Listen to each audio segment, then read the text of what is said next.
Did you really think you could just move your parents into our home without asking me, Ryan?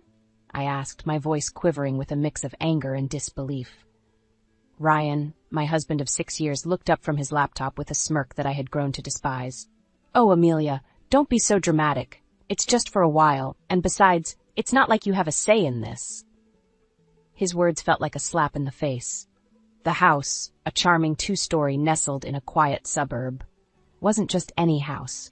It was the home my grandparents had left me, the place where I'd planned to raise our son, Lucas, away from the toxicity of Ryan's family. You do remember that this house is in my name, right? I retorted, my hands clenched into fists at my sides. Ryan's expression faltered, his smugness giving way to a flicker of uncertainty. As our 2-year-old Lucas toddled into the room, I forced a smile for his sake. He was blissfully unaware of the tension, his chubby hands reaching up towards me. Scooping him into my arms, I kissed his forehead, trying to calm the storm inside me. I'm not okay with this, Ryan. Your parents, they've never respected me or our space. Why now? I asked, struggling to keep my voice steady. Ryan shrugged, his indifference stoking my frustration. They're family, Amelia. You wouldn't understand. Family. The word echoed in my mind mockingly.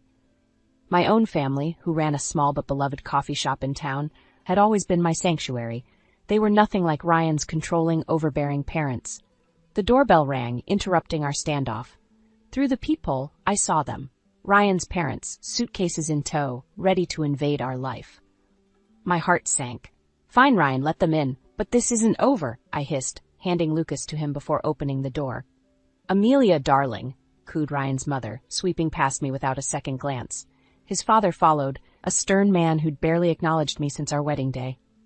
As they settled in, making themselves comfortable in my living room, I felt a sense of intrusion that was all too familiar. This was just the beginning, I realized. But as I watched them, something within me shifted. I was done being the compliant daughter-in-law.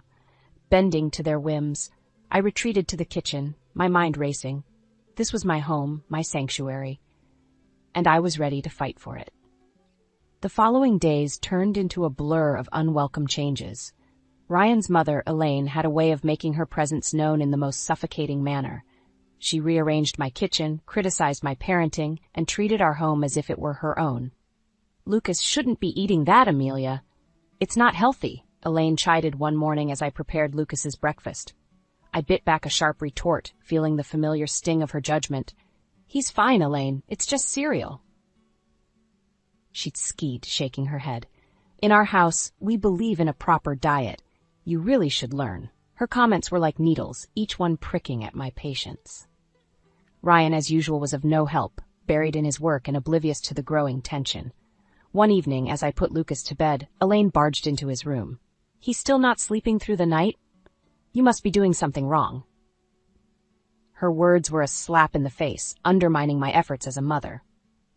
I'm doing the best I can, I snapped, unable to contain my frustration. Elaine's eyes narrowed. Clearly, your best isn't good enough. Maybe if you had a real job and some structure in your life. I felt a surge of anger. This is my house, Elaine. You're a guest here. Don't forget that. Her laugh was cold and dismissive. Oh dear. Ryan never mentioned how delusional you are. This is his house too, and as his mother, I've every right to be here. The following day, I reached my breaking point. I found Elaine in Lucas's room, going through his drawers. What do you think you're doing? I demanded, my voice trembling with anger. I'm just organizing. This room is a mess, she replied, not even bothering to look at me.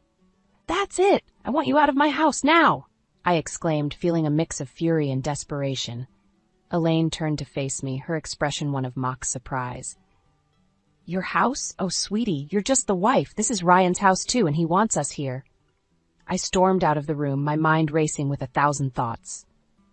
Ryan's betrayal, Elaine's intrusiveness, the way they dismissed my feelings, it was all too much. I was tired of being pushed around, tired of having my home invaded by people who had no respect for me. That night, as I lay in bed, a plan began to form in my mind. I was going to take back control of my life, my home, and my son's future. Ryan and his parents had crossed a line, and it was time for them to learn that I wasn't going to be their doormat any longer. The fight was just beginning, and I was ready. A few days later, Ryan dropped a bombshell during an already tense dinner. My parents need to stay with us longer. Their house is undergoing renovations, he said, nonchalantly, as if it were the most natural thing in the world. I felt my blood boil. Longer? Ryan, we never discussed them staying in the first place, he shrugged, avoiding my gaze. It's just for a few more weeks. What's the big deal? The big deal? The big deal is that your mother treats me like an intruder in my own home. I snapped, my frustration reaching its peak. Elaine, overhearing our conversation, chimed in with her usual condescending tone. Amelia, you're overreacting. We're family. You should be more accommodating. That night, sleep eluded me. Their words echoed in my mind, fueling a growing resolve. I wasn't going to let them walk all over me anymore. It was time to fight back. The next morning, I called my brother, Alex, who had always been my confidant. They're taking over my life, Alex. I can't take it anymore, I confessed, choking back tears. Alex's voice was firm and supportive. Amelia, you need to stand up for yourself. Don't let them bully you. It's your house, your rules. His words were the push I needed. I decided to confront Ryan, but this time I would be prepared. I gathered evidence of Elaine's overbearing behavior, the rearranged kitchen, the disrupted routines, her constant belittling comments. Confrontation day arrived. I waited until Elaine and Ryan were in the living room. We need to talk, now, I announced, my voice steady despite the storm raging inside me. Ryan looked up, surprised by my tone. What's this about, Amelia? It's about your parents, Ryan. Their constant interference, their disrespect for my boundaries. It ends today, I declared, holding up my list of grievances. Elaine scoffed. This is ridiculous. We're just trying to help. Help? By undermining me at every turn? By treating me like I don't matter in my own home? I countered, my anger palpable. Ryan shifted uncomfortably. Amelia, they're my parents. We can't just kick them out. No, Ryan. They're guests in my home and they've overstayed their welcome. Either they leave or I do. With Lucas, I ultimatumed, my resolve unwavering. The room fell silent, the gravity of my words hanging in the air. I saw the flicker of realization in Ryan's eyes, but it was Elaine who spoke first. You wouldn't dare, she hissed, her facade slipping. Watch me, I retorted, my voice laced with determination. That night, Ryan's parents packed their bags. As they left, Elaine shot me a venomous look. You'll regret this, Amelia. But as the door closed behind them, I felt a weight lift off my shoulders. It was the first step in reclaiming my life, and I was ready for whatever came next. The days following Elaine and her husband's departure were eerily quiet. Ryan's demeanor had shifted to one of cold detachment, his interactions with me minimal and strained. I found solace in the peace of my reclaimed home and the joyous laughter of Lucas. One evening, as Lucas played with his toys, Ryan announced, I've got to go on a business trip. I'll be gone for a few weeks. His tone was indifferent, as if our strained relationship had taken a backseat to his career. Fine, I replied curtly, barely concealing my relief at the prospect of his absence. After Ryan left, the house felt different, liberating even. I started to revert the changes Elaine had imposed, each alteration feeling like a small victory. But the true turning point came when I stumbled upon a series of emails on Ryan's laptop, which he'd carelessly left open. They detailed an affair, an ongoing betrayal that cut deeper than any of his mother's snide remarks. Anger, hurt, and a sense of betrayal churned within me. I decided it was time for Ryan to face the consequences of his actions.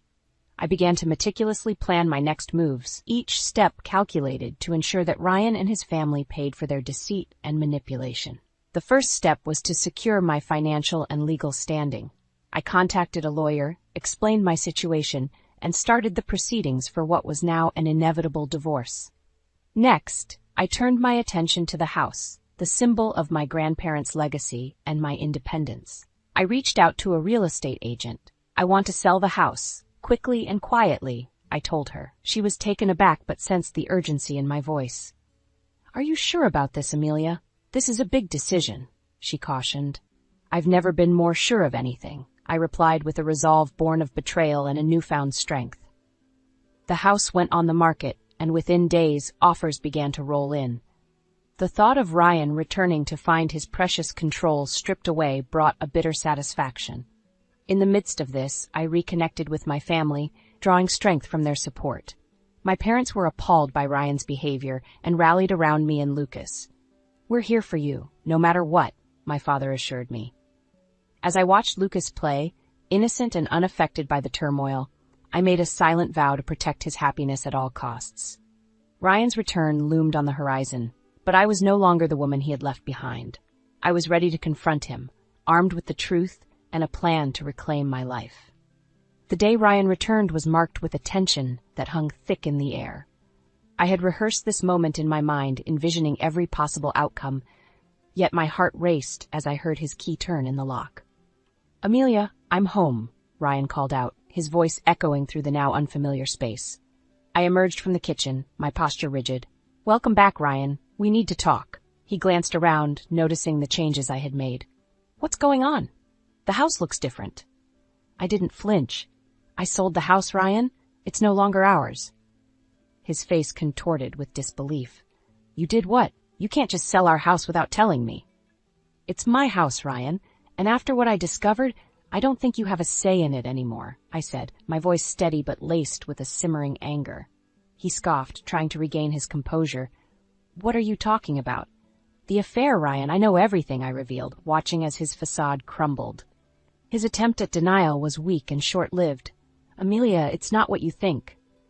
"I think it's exactly what it looks like. You betrayed me, our family," I retorted, the hurt evident in my tone. Ryan's expression shifted from shock to anger. "You're overreacting. We can work through this." "There's no we anymore, Ryan. I've filed for divorce," I declared, handing him the papers. The ensuing conversation was a blur of accusations and denials, but I stood my ground. The man I had married was gone, replaced by a stranger fueled by selfish desires.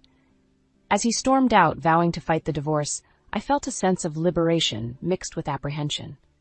I had taken the first step towards a new life, but the battle was far from over. In the following weeks, the reality of our situation became public. Ryan's parents, once so imposing and confident, were now caught in the crossfire of their son's indiscretions. Their attempts to contact me were met with silence. I had severed all ties, focusing solely on Lucas and the finalization of the divorce. The day of the court hearing arrived. Ryan looked defeated, the weight of his actions finally dawning on him. As the judge granted the divorce and custody of Lucas to me, I felt a sense of justice. Ryan's plea for reconciliation after the hearing fell on deaf ears. "You made your choice, Ryan. Now live with it," I said, turning away from him for the last time. The news of our divorce and Ryan's affair spread, affecting his reputation and relationships. His parents, once so proud and judgmental, were now shunned by those who had once respected them. As I walked out of the courthouse, holding Lucas's hand, I realized that this was not just an end, but a new beginning. A fresh start for me and my son, free from deceit and manipulation. The future was uncertain, but it was ours to shape. Life after the divorce felt like emerging from a long, dark tunnel into the light. I had regained control, not just of the house, which was now sold, but of my life. Lucas, blissfully unaware of the adult complexities, thrived in the love and stability I provided. My days were busy but fulfilling, with my focus now on rebuilding our lives and managing the coffee shop, which had become my sanctuary.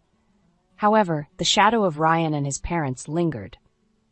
One day, as I was closing the shop, Ryan appeared, looking disheveled and desperate, a stark contrast to the composed man I had once known. "Amelia, please, I need to talk to you," he pleaded, his eyes searching mine for a hint of the compassion that once existed. I hesitated, the sight of him stirring a mix of emotions. "What do you want, Ryan?" "It's about the alimony and child support," he began, his voice tinged with embarrassment. "I can't afford it. My job, I lost it because of the scandal, and my parents, they're broke too." His words were like a cold splash of reality. "That's not my problem, Ryan. You made your choices, and now you have to face the consequences." "But Amelia, I have nothing left. I'm begging you, for old time's sake." His voice broke, revealing the depth of his despair. I felt a pang of pity, but it was quickly overshadowed by the memory of his betrayal. "Old time's sake? Those times are gone, Ryan. You should have thought about the consequences before you cheated and lied." I turned to leave, but his next words stopped me in my tracks. "I'm sorry, Amelia. Truly I am. I was a fool, and I ruined everything. Please, help me." For a moment, I saw the man I had once loved, vulnerable and regretful. But the pain he had caused was too deep, the betrayal too raw. "I'm sorry, Ryan, but I can't help you. You need to figure this out on your own," I said firmly, closing the chapter of our shared past for good. As I walked away, leaving Ryan standing alone, I felt a sense of closure. The journey had been painful, filled with betrayal and heartache, but it had led me to a place of strength and independence. Life moved on. Lucas grew, his laughter and curiosity filling our home with joy. The coffee shop flourished, becoming a hub of warmth and community. And as for me, I found contentment in the simple pleasures: the smell of fresh coffee, the sound of Lucas's giggles, and the support of friends and family. Ryan and his parents became distant memories, their legacy a cautionary tale of the consequences of betrayal and selfishness. My journey had taught me the power of resilience and the importance of standing up for oneself. As I locked the shop that evening, I looked up at the sky, its hues of orange and pink signaling the end of another day. I smiled, holding Lucas's hand tightly. Our future was uncertain, but it was bright. We were moving forward, one step at a time, into a new chapter of our lives.